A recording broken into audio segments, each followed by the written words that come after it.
This Wānanga Fono is an opportunity for adult literacy and numeracy practitioners to come together and especially explore what they find is successful in terms of practice with Māori and Pasifika learners. I guess the value of it, there's a number of values. So one of them is just the sheer force of us coming together and being able to discuss our issues and our concerns and our hopes and our aspirations as people working in this sector. The second idea really is the value of being able to sit alongside people from TC and ITOs, sometimes from industry representatives that we wouldn't get an easy opportunity to sit alongside and exchange our ideas and to consider things from their perspectives as well as and for them to consider them from ours. I think there is a value, it's like a nourishment, a re-energising of our spirit and our passion and our desire to be better for Māori and Pasifika learners. And that's valuable.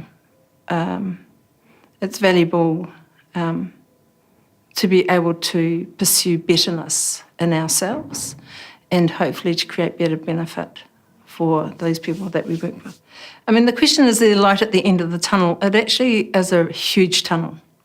And I think the biggest issue about adult literacy and numeracy aspects in New Zealand is that we're still talking about 1.3 million adults who have insufficient literacy and numeracy skills to be able to pursue their own aspirations and whether that's in employment, or education or otherwise. So we don't feature that need as part of our equation. We talk about the people that we are working with, but we don't really tackle how we could work with that entire 1.3. And so until I think we start to quantify what the need is and how we could deliver and meet that need of 1.3 million New Zealanders, I think the tunnel remains unmeasured. So I think that's the first thing. I think the second thing about the process of are we seeing the end of the tunnel is that we don't necessarily appreciate what other forms of literacy we could be teaching in order to enhance our reading and writing skills or our numeracy skills. And so we've come at this quite clinically, but as Māori and Pasifika, we know that in order to embrace learning and to engage us as learners, we have to find more creative and innovative and culturally relevant ways to do that. And those will sit sometimes outside of the square boxes that we need to have in order to sufficiently measure our success in our teaching and to validate the funding that we get from government for the work we do. And those are all reasonable aspects. And then the third part about this tunnel that you talk about is that the tunnel for Māori and Pasifika has a lag time. So for Pāhea New Zealanders, there is a particular number of people who are sitting at a level of literacy and numeracy that requires them to gain additional skills in order to be able to fulfil their potential. For Māori and for Pasifika, they have a 20 and a 40-year lag. So Māori people, in terms of literacy levels, are 20 years behind where Pāhea currently are. Pasifika are 20 years behind Māori, which gives us a 40-year lag overall. So in addition to the 1.3, we're also looking at an intensity of provision to Māori and Pasifika that we haven't even started to capture. And when we start to talk about equity or parity in terms of achievement and delivery, those aspects actually need some thought and some calculation beyond what we've currently done. So again, the tunnel is huge, but potentially that's because we haven't fully measured it yet. part of the issues that we, in the adult literacy and numeracy sector, and possibly in the entire of the education system, need to consider is what are the systemic issues that act as barriers to Māori and Pasifika success.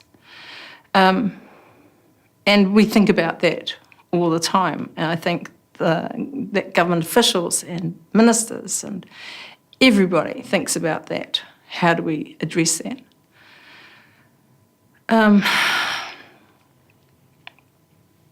I don't think New Zealand's found the solutions yet that enable the work that could be of a variety of ways to be delivered. We haven't found the ways in which those can be delivered and still give reassurance to funders, stakeholders, and actually most importantly the students, because of all the people we don't want to be wasting time and money with, it's them.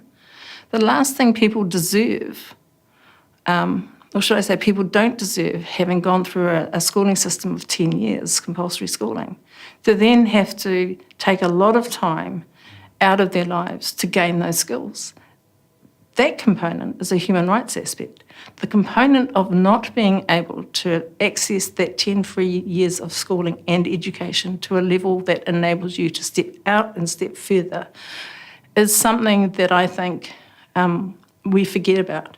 It's a consumer issue, if nothing else, and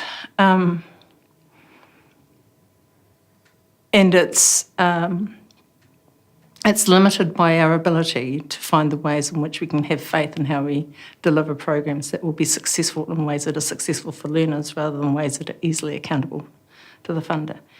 And it's important for us to be accountable. It's the part that I think enables us to tease out our resourcefulness, tease out our idea of what quality can be.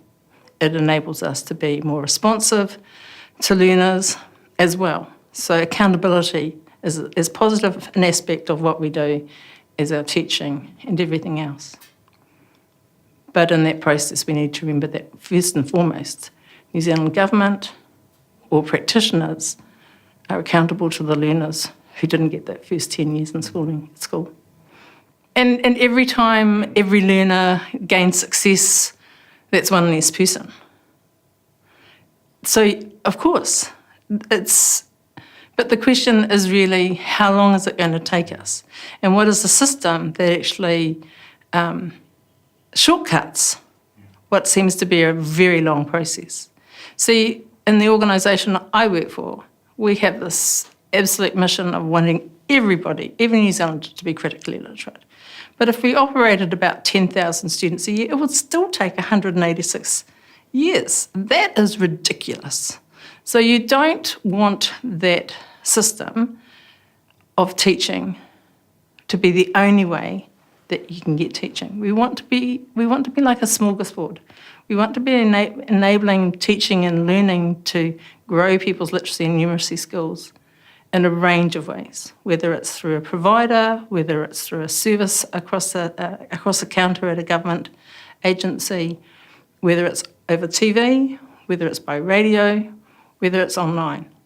We just need a myriad of ways to address how people can acquire and gain literacy and numeracy skills. And that's really where the resourcefulness and the challenge and the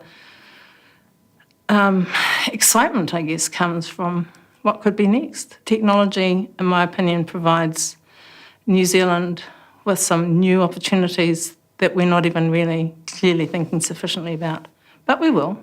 And there are those who already are doing it, and they're probably incubating their ideas. And one day, those ideas will come out and, wow, more opportunities for learners. Great. Exciting.